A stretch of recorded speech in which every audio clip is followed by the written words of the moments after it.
right, welcome to the Multifamily Mindset Digital Fast Track event. I'm excited for this event, okay? I'm getting ready to fly to South Carolina to do a property walkthrough and decided, you know what, we'll bring some camera crews around and bring y'all along with me, okay? So we might look at a couple properties while we're there. Really just depends on timing, but our major focus will be a 138 unit property that we're considering. And I am pumped about this deal, okay? For a number of different reasons. And I just feel like it's gonna be an absolute home run to add to our portfolio. So I'm excited to bring you along. That being said, okay, all the work and the research that I've done up to this point has been from here, you know, within my office in Maui. So the true test is yet to come. But it brings up a solid point, okay? So much can be accomplished before you actually go do the actual walkthrough, okay? So it's critical that you do your research before scheduling a walkthrough. That way you're not wasting your time, or the broker's time. So that research, I'm gonna walk you through some of that, but it includes things like underwriting the deal, to make sure that the numbers check out, researching the area, right, to make sure that that checks off all of our boxes. We're gonna look at tenant reviews. We're gonna research the competition, remotely. We're gonna do that once we're there too, but remotely to dial in on potential value add opportunities. As you can imagine, research is extremely important for me now, because all the properties that I buy are anything but convenient to get to from here in Maui, okay? But regardless of where you're at, do your initial research. But obviously, it's far more important when you're looking to buy, a property in an emerging market, meaning outside of your own backyard, So because of that, I want to walk you through a few of those steps, the resources that I use, and then we'll dive in to some more detail, obviously, when we get there. So let's dive in. I'll show you some of the initial research that I do, and then we'll head to the airport and head to South Carolina, okay? Let's dive in. All right. The first thing that we're going to do when we receive the OM, right, the offering memorandum from the broker, is we're going to start breaking down the numbers, right? We're going to start underwriting the deal. I'm not going to spend a ton of time on this. Ryan has already done an amazing job of walking you through the underwriting process and the Ultimate Underwriting Series. If you haven't watched that yet, you can find that course within the path, and it's within the video library section underneath underwriting, okay? But the second step, once we've went through the numbers, will be to, research the neighborhood. So we're gonna do some neighborhood research. Now, you should have already done your market research, right? We do that before we ever build teams up within any, specific metro area of choice. But market research is different than neighborhood research, right? They're super similar. But neighborhood research will take your current, understanding to a far more granular level. For example, the property that we're going to be touring is located within the Columbia, South Carolina MSA, which we love, but there are neighborhoods within the Columbia, South Carolina MSA that we wouldn't buy in to save our lives. Every market has those neighborhoods. So for neighborhood research, we look more into crime rates, school districts, home ownership versus rental percentages, relevant employment options. We'll also look at, nearby conveniences like grocery stores, restaurants, things like that, proximity to downtown. People generally want to avoid high crime rates, and families are super particular about what school district their home's in. So once again, this is why we should know what we're getting into right before we buy or before we fly. Now, fortunately, there's some awesome resources for you to look into, for some information. Citydata.com is one of those. CLRsearch.com are also good for demographics. Greatschools.org can help you evaluate the school districts in the area. You can also, a great resource for you, you can also look at the local GIS website. GIS stands for Geographic Information System. Many of the counties that you'll be investing in have some useful GIS tools that you can use for free. Awesome resources. And then once we're there, right, we can talk to tenants, store owners, maybe even some neighbors, right, to get a better feel, for the area. And then number 3 will be a comparable market analysis. We call that a CMA, okay? This is where we'll look, further into the competitors. This helps us get an understanding of things like, loss to lease. If you remember, that tells us how far below market rents we are. But I'll say this, we also want to determine what we need to do in order to achieve those market rents. Most of the time, something needs to be done. So the first thing that I do before even researching any competitors is to look up property reviews for the property that we're considering. This gives us a solid idea, right, of where the problems are. Once again, problems are an indicator of potential profit. So while the majority of people freaking run from problems, we attack those sons of bitches, right? Because if we could solve the problem, we can then realize the profits. So after I've looked up, the target property reviews, then we move on to researching our competition in the area. And once again, that helps us get a better understanding of, rent comparables, the amenities that they're offering, their unit sizes and their unit amenities. We also want to know how they handle things like parking and utilities and pest control and cable and things like that. You can, by the way, you can get a lot of that information, online at sites like at apartments.com. There's a number of ways, to do this, but I typically do my initial research online by looking at the competition or, the competition that the broker highlighted in the OM, and then I do more of a deep dive by calling, the most relevant competition to get true up-to-date information on where we stand there. We'll walk you through some of that information when we get there, so you can get, a better understanding of what we look at. All right, just about to take off to Columbia, but wanted to explain real quick, now that we have all the initial research out of the way, is what major, points I'll be looking to uncover to determine really if this is a property that we want to make an offer on. Full disclosure, my team already has, been out to the property. We've decided to move forward. We actually already have the property under contract.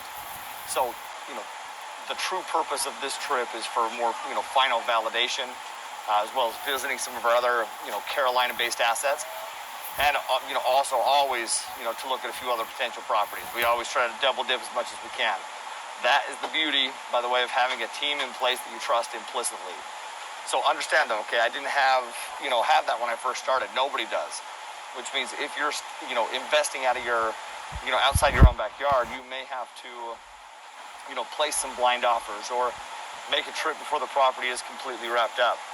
All that being said, I haven't seen this property, the property that we have under contract. So we'll still be looking at, the same things that I normally would. And there are, essentially 3 primary points of focus as we do our initial walkthrough. So, any value add or repositioning opportunities, essentially how can we solve problems and give the tenants a better place to live? Because I believe, if we do that, we will inevitably, give our investors and ourselves a solid return. Number 2 would be needed capital expenses. These can be, major items or, not so major items, right? But these are always a major focus. So as we walk through, I'll ask questions like, hey, when were those roofs replaced? How old are the furnaces? How old is the plumbing? How old are those windows, etc., right? Things like that. And then also ways we can decrease expenses. This property in particular is running in an expense ratio of north of 70%, which means there are absolutely opportunities to lower the expenses. So once I land, I'll get into these details further, but for now, I'm gonna sit back, relax, and enjoy this flight. I have about 15 hours of travel ahead of me, so it's gonna take every mindset principle I know to remain positive, especially with this damn mask on, okay? Pray for me. We'll see you soon. All right, real quick, let's get into some more of the details, okay, in regards to the 3 major things that we're gonna be looking at. All right, the first, as I mentioned, is going to be the value add and repositioning opportunities. We have to make sure, once again, that we're looking for areas of improvement, right? Things that we can do differently, areas that we can capitalize on that the current owner failed to capitalize on, right? So, for example, I already know that the current owners aren't the best operators. I know that from underwriting the deal and from seeing the story that played out through the numbers. But we've also spent time, right, talking to the broker. We've done that to discover, some of the sellers' major pain points. I really like to do that. And then, so before I even step foot on the property, I know a couple things. I know that they haven't been raising rents. They haven't been improving the quality of the asset. I've been told that in comparison to, our local competitors, the property is lacking in amenities. I also know that this particular property is also right in the path of progress, meaning that there's growth and redevelopment happening, but it's also on the border of a not so great area, right? So So essentially, we need to determine how we can position ourselves to attract the good tenants and benefit from the the path of progress while avoiding the not so desirable tenants, right? Because of that, as we tour the exterior, I'm going to be paying close attention to things like landscaping and what the grounds look like. I'll also be paying attention to the amenities and comparable amenities, and trying to figure out how we can improve the current options and maybe even add some other options. Definitely add some other options for the sounds of it. Signage will be a major focus. I'm going to see the signage to see if the asset is easily visible from the street. If it clearly directs potential tenants to the leasing office. I'll also look at things like the skin of the property, to see if it needs paint or other things like that, and then the leasing office, right, to see if we need to rehab that. So then we'll move into the interiors. I know that the current owners haven't bothered converting very many, if any, of the interiors to a premium product, which I suspect is one of the major reasons that rents are so low. So I'm going to be looking at that, right? Looking at the interior to see what the condition and quality of the carpet, the paint, appliances, counters, cupboards, and vanities, and all that stuff look like. How do those things compare to competitors? Also, are there washer and dryer hookups, or do they have a laundry room, or maybe they have both, right? All of these things will begin to really help us clearly define the business plan, which is the key of all this. And then once again, I'm trying to figure out how we can add value to the property, essentially how we can solve problems and give the tenants a better place to live, right? Because of that, well, first off, because if we do that, right, we will inevitably give our investors and ourselves a good return as well. And then the second thing that I'm going to be looking at is capital expenditures. That will be focus number 2. So these can be things, these can be major things, like I said, that need to be done, like replacing the roof or parking lot, repaving the parking lot, stuff like that. But once again, they can also be, not so major things, like painting the common areas or adding a grill, to the pool area, But regardless, okay, they're called capital expenses because they aren't normal operating expenses. They're essentially expenses that will add to the longevity and overall value of the property, right? But understand, okay, and I know you probably already do, but they're expenses nonetheless. So as we go through, if they need to be taken care of outside normal operating capital, we need to make sure that we account for them, in our budget, within our raise, or including it within the loan somewhere. I mentioned that we ask questions like, that we ask questions like, when were the roofs replaced? How old are the furnaces? How old is the plumbing? How old are the windows? Things like that. So remember, some of those will need to be taken care of right away, and some might not be a priority until down the road. The immediate items, we have to make sure that they're accounted for within our upfront budget, and then, the others, if they're down the road, then we can plan those down the road, right? By setting aside reserves throughout the whole period, so that we have money to replace those windows when the time comes. But we have to have a plan to make sure we do that. And then number 3, decrease expenses. And I mentioned that this property in particular is running at 70% expense ratio. And that's the problem. Now, the questions are, what is causing the problem, right? And can we fix it? So I know their payroll costs are high, but I haven't seen the payroll register, yet to determine, if that's due to the number of employees or, the pay structure. So their repairs and, maintenance is also high. But I know they haven't been doing improvements, so I would assume that has to do with turnover cost. I don't know, we'll check that as well. And I tell you all this to help you understand that, if I know those things from my initial research, then I'm gonna make sure that I keep an eye out for indicators throughout, the property tour. All bills paid is another thing, okay? I'm gonna be looking at ways to separate out the utility. All bills paid properties in the South will kill you. Electricity costs in the summer months will be crazy. And one thing that you can look for with that is mold coming from the vents. So that's caused from excessive condensation from hot room temperature air that comes in contact with cold water pipes. And, if you spot that, that's a sign that the electric cost might be artificially low. And what that means is that the owners don't provide adequate, AC as a way to keep costs down. It's not bills paid property. This could certainly, be cause for this property because the only thing that tenants pay for is a portion of the water bill. So once again, that's things that I'm going to be looking for. For all bill ABPs, okay, all bill paid properties, trying to see if you can chat with, a tenant during inspection is valuable. Ask questions like, hey, how's the AC here? Is the apartment adequately cool in the summer?